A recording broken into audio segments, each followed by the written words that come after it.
सुधांशु जी क्या आप घुमा देते हैं? देखिए, मैं मानता हूं प्रियंका जी, मैंने अगर एक चीज झूठ बोली हो तो आपको चुनौती देता हूं, स्टेटमेंट वापस ले लूंगा। अब जो आपने आंशिक झूठ बोला वो मैं बताना चाहता हूं। इन्होंने कहा दिल्ली में सबसे कम है। अरे भाई, दिल्ली में आधी से ज्यादा चीजें सेंट्रल गवर्नमेंट कंट्रोल करती है। All big hospital central government के हैं, आधी से ज्यादा रोड सेंट्रल गवर्नमेंट की है, एयरपोर्ट सेंट्रल गवर्नमेंट का है, सारा वो। और सुनिए, ज्यादातर इंप्लॉय सेंट्रल गवर्नमेंट के, स्टेट ज्यादा सेंट्रल गवर्नमेंट के। आपने अपने टर्न पे बोलिए। इसीलिए पंजाब का आंकड़ा दीजिए ना, आप चवन्नी नहीं देते दिल्ली को, वहां मुश्किल होगी।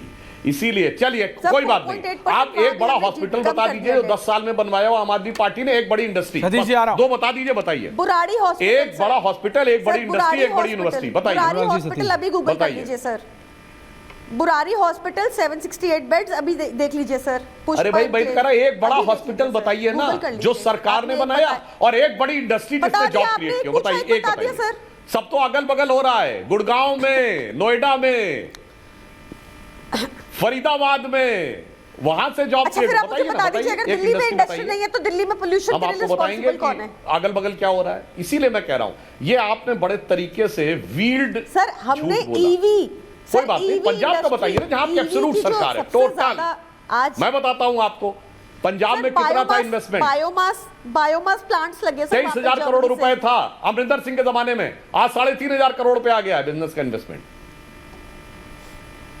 दर्शकों, ये आप देख रहे हैं अनुराग जी, सर 2 साल में ये ऐसी बहस ही हो जाए ना संसद में, ऐसी ही बहस हो जाए संसद में कि विपक्ष पूछ रहा है सत्ता से, सत्ता जवाब दे रही है, फिर विपक्ष काउंटर कर रहा है, फिर सत्ता जवाब दे रहा है। ये भी नहीं होता है, बेसिक नहीं हो रहा है पार्लियामेंट।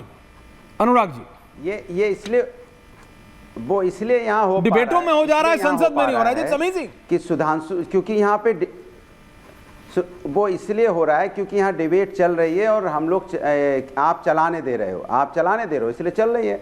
आप हल्ला मचा के खत्म कर दोगे तो खत्म हो जाएगी, इसलिए वहाँ पे सत्ता पक्ष नहीं चलने दे रही। अब सवाल ये है कि देखो सुधांशु जी के, देखिए बघेल जी क्या कहते हैं उन्होंने बताया, भगवंत मान जी क्या कहते हैं उन्होंने बताया, अखिलेश यादव जी ने जो बोला उन्होंने बताया, लेकिन ये नहीं बताया कि आपने जनता को वादा किया था कि किसानों की इनकम दोगुनी कर देंगे। किसने बोला था ये? किसानों की इनकम दोगुनी हो गई, लाठियाँ पड़ रही हैं। अभी आप किस तरह से आप आंसू गैस छोड़ते हैं उनके ऊपर में, ये आपने दोगुनी कर दी। हर साल 2 करोड़ रोजगार देने का वादा किया था, किसने किया था ये वादा? अच्छे दिन आने के वादा किसने किया था बताइए? और ये बताइए कि नाथूराम गौडसे को राष्ट्रभक्त कौन बता रहा था? बताइए ना। इन्हीं किसानों की लाशें लटक रही थी, महिलाओं के साथ अन्याय हो रहा था, कौन बोल रहा था? आपकी सांसद बोल रही थी ना। सवाल यह है कि आप 1987 में जाएंगे, 1984 में जाएंगे, 206 में आएंगे, 210 में जाएंगे, 211, 212, 214 में आप सांसें भरने लगते हैं। 214 के बाद आवाज़ ही नहीं निकलती। तेज तेज हम चिल्लाते हैं 214 के बाद में, तो आप 214 तक अटक जाते हैं। दिक्कत है कि 213 तक तो आपकी सांसें आती हैं, 214 के बाद जब आपसे सवाल पूछा जाता है तो आप इधर उधर की बातें करने लगते हैं, फिर आप चले जाओगे 1980 में। सवाल है सुधांशु जी, आप जिम्मेदारी कब उठाएंगे? सत्ता सरकार आपकी है और आप अपनी जिम्मेदारी से भागते रहेंगे। हर चीज की जिम्मेदारी विपक्ष पे। आप कितनी बड़ी बात हो गई है कि अफगानिस्तान मजबूत हो जाएगी करेंसी, और हम आप यहां डिबेट करेंगे बैठ के, उसके बाद भी डिबेट होगी। अफगानिस्तान, तालिबान जिसको हम लोग किस दृष्टि से देखते हैं, आज उसकी करेंसी मजबूत हो जाए और हम यहां बैठ के बातें कर रहे हैं। बांग्लादेश में हिंदुओं पे अत्याचार हो जाए और हम यहां बैठ के बातें क्या कर रहे हैं? 1984, 1987 और हिंदू पे अत्याचार हो रहा है वहां पे, उसके लिए कुछ नहीं बोलेंगे आप। कमाल है भाई, क्या हो गया सुधांशु जी? आप तो कम से कम ऐसे ना थे, कम से कम आप तो बोलिए। पार्टी आपकी नहीं बोलती है, आप बोलिए। जॉर्ज सोरोस अगर हमारे लिए, देश के लिए खतरा, तो कार्रवाई कीजिए आप। मैं आपके साथ खड़ा हूं, डंके की चोट पे खड़ा हूं। राष्ट्र हमारे लिए सबसे पहले है, राष्ट्र प्रथम है। पार्टियां आएंगी जाएंगी, सरकारें बनेंगी बिगड़ेगी, हम आप डिबेट करेंगे, आज डिबेट आती जाती रहेगी, लेकिन राष्ट्र से बड़ा कोई नहीं है। राष्ट्र होगा तो हम सब होंगे। राष्ट्र सर्वोपरि। Sudhanshu Trivedi final answer. Sudhanshu ji answer. Sudhanshu ji answer. Okay Anurag दादा, सुधांशु जी आंसर। अगर हमारे लिए खतरा है तो कार्रवाई कीजिए। Okay Sudhanshu ji answer. सतीश जी आ रहा हूं। आप बांग्लादेश पे आगे बढ़िए। मैं भदौरिया जी की बात का जवाब दूंगा, मगर उससे पहले ऐश्वर्य जी मैं एक कहना चाहता हूं। हमारे जो चारों लोग हमारे विपक्ष में बोल रहे हैं, मैं एक बात सम्मान से कहना चाहता हूं कि कम से कम यहां बहस इसलिए हो पा रही है कि हर व्यक्ति डिबेट के रूल का पालन कर रहा है। अभी तक किसी ने भी एक दूसरे के बारे में नहीं बोला है बीच में। इवन भदौरिया जी ने भी नहीं बोला, प्रियंका जी ने भी नहीं बोला, पंकज जी, सतीश जी, सब हमने अपने। अब आप यही कल्पना करिए अगर सब एक दूसरे के ऊपर एक साथ पांचों लोग चिल्लाने लगते, क्या आप डिबेट कंडक्ट कर सकते थे ऐश्वर्य जी? कदापि नहीं कर सकते थे। और किसी को मेरी बात पे भरोसा ना हो तो जाके देख ले वीडियो फुटेज अवेलेबल है क्या हो रहा है राज्यसभा में, प्रियंका लोकसभा जी में। लगातार सारे लोग चिल्लाएंगे, फिर कहेंगे नहीं एंकर की जिम्मेदारी है। अगर हम पांचों लोग चिल्लाना शुरू कर देते, फिर कहते नहीं जी ऐश्वर्य जी की जिम्मेदारी है, उन्होंने बुलाया है, वो कैसे चलाएं। अरे भाई सबकी जिम्मेदारी होती है, तब डिबेट चलती है। अब मैं भदौरिया जी की बात का जवाब देता हूं। 14 पे सांस नहीं अटक जाती है, 14 के बाद तो इतनी बड़ी बड़ी बातें होती हैं अनुराग जी कि आपकी सांस फूलने लगेगी। 14 में जानते हैं भारत के कितने लोगों के पास स्मार्टफोन था? केवल 14 करोड़ लोगों के पास। आज 84 करोड़ के पास स्मार्टफोन है।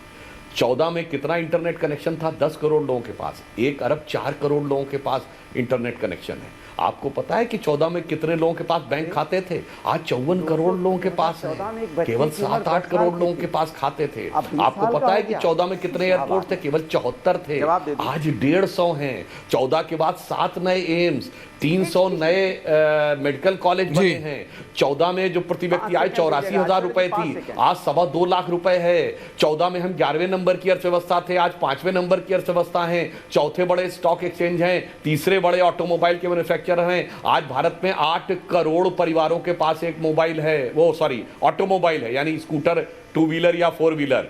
और सुनिए, मोबाइल मैन्युफैक्चरिंग में हम दूसरे नंबर के देश हैं। और जिसे कहा जाता था भारत तो बेपढ़ा लिखा देश है, ये लोग तो टेक्नोलॉजी समझते नहीं। चिदंबरम साहब ने फ्लोर द हाउस से बोला था, आज डिजिटल ट्रांजैक्शन में नंबर 1 के देश हैं। 46% डिजिटल ट्रांजैक्शन दुनिया का हमारे में होता है। और हम सब ने बचपन में, हो सकता है कि हम लोगों के मतलब पैदा होने से पहले की या पैदा होने के बाद वो संभालने में डायलॉग जरूर सुना होगा। एक दौर में कहा जाता था इंडिया क्या देता है दुनिया को? 1 रोटी 2 रोटी खाता है तो 1 रोटी कर्जे की खाता है। India's contribution to the world is 0, 0 and 0। ये 50 साल पहले कहा जाता था। आज इंटरनेशनल मॉनेटरी फंड की चीफ टिस्टिनो जॉर्जिया ने कहा है India's contribution to the global growth in next year going to be highest, this is going to be 15% sir. इतना हुआ है कि आपकी सांस फूल जाएगी, हमारी भी सांस फूल जाएगी बताते बताते।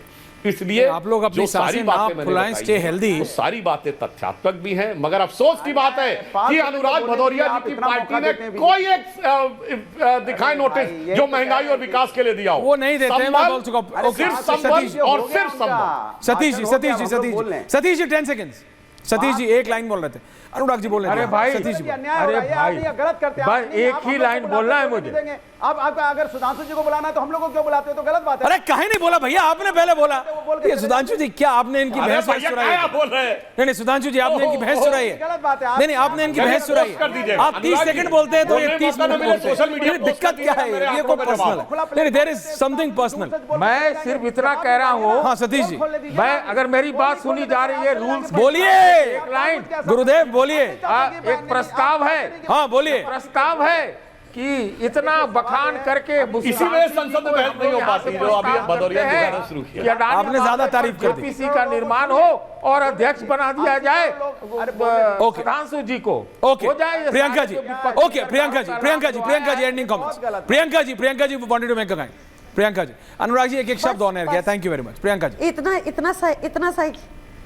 इतना सा ही कहना है कि आज देश की अर्थव्यवस्था ऐसी बनाई सुधांशु जी की पार्टी ने कि 80 करोड़